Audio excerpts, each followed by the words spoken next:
UPA सरकार थी, Antony जी defence minister, HL company को हिंदुस्तान की सरकार ने राफेल का कॉन्ट्रैक्ट दिया। हिंदुस्तान की सरकार ने फ्रांस की सरकार को साफ बता दिया, हवाई जहाज हिंदुस्तान एरोनॉटिकल लिमिटेड बनाएगा। और दूसरी बात, 526 करोड़ रुपए एक हवाई जहाज के लिए दिए जाएंगे, एक पैसा और नहीं मिलेगा। हवाई जहाज हिंदुस्तान में बनना था। भाइयों और बहनों, दुनिया का सबसे बड़ा डिफेंस कॉन्ट्रैक्ट है। इससे दुनिया में कोई और बड़ा डिफेंस कॉन्ट्रैक्ट नहीं है। नरेंद्र मोदी जी प्रधानमंत्री बनते हैं, उनके साथ डेलीगेशन में अनिल अंबानी फ्रांस जाता है।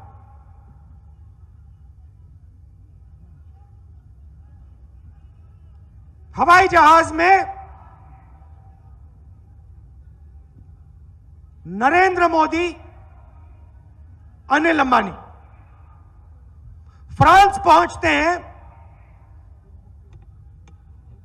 1-2 दिन के अंदर एचएल को परे कर दिया जाता है और अनिल अंबानी को सामने कर दिया जाता है।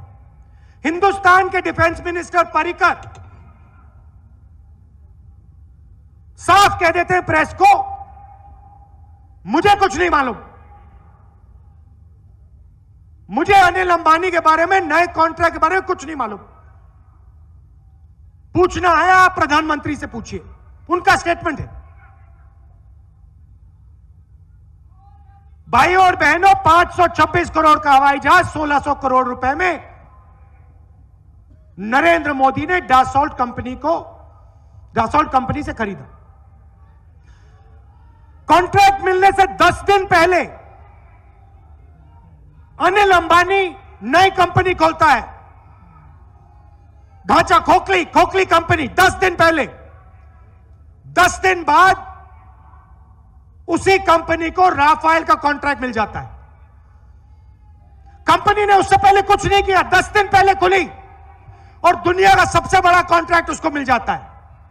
फ्रांस का राष्ट्रपति खड़ा होता है, प्रेस को कहता है, देखिए मुझसे आप सवाल मत पूछिए, क्योंकि उधर पूछ रहे थे कि भैया अनिल अंबानी को कैसे दे दिया। फ्रांस में मीडिया पूछ रही थी कि भैया इसने तो कभी बनाया नहीं, हवाई जहाज नहीं बनाया। फ्रांस का राष्ट्रपति कहता है, मुझसे मत पूछिए, मुझे मीटिंग में साफ नरेंद्र मोदी ने क्लियर कर दिया था, अगर फ्रांस को राफेल हवाई जहाज का कॉन्ट्रैक्ट चाहिए तो एचएल को परे कीजिए,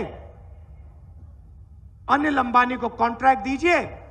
126 हवाई जहाज नहीं मिलेंगे, 36 मिलेंगे, मगर जो 126 के लिए आपको पैसा मिल रहा था, वो 36 के लिए हम आपको दे देंगे। वो उसने बोला है, फ्रांस के राष्ट्रपति ने बोला है। उसके बाद डिफेंस मिनिस्ट्री के कागज निकलते हैं, इंटरनेट पे जाइए, हिंदू अखबार है। Multilateralism is what the Secretary General has mentioned is one of his key priorities. Yeah. So he says, I'm asking you, when do you think that Security Council reform expansion will actually happen? Okay. That's the first. And the second is about the biggest controversy currently in India about the Rafale deal. And did the government of India tell France or Dassault at any point that they had to accept Reliance as an India partner for the Rafale deal? Look, for the second question, I will be very clear. It was a government-to-government discussion. And I just want to refer to what Prime Minister Modi very clearly said a few days ago. And I have any other comment to say. I was not in charge at that time, but I know that we have very clear rules. And this is a government-to-government discussion. And this contract is part of a broader framework, which is a military and defense relation between India and France. And this one is very important to me because this is a strategic relation and not just an industrial relation. So that's my point, and I just want to refer to what Prime Minister Modi said on this situation.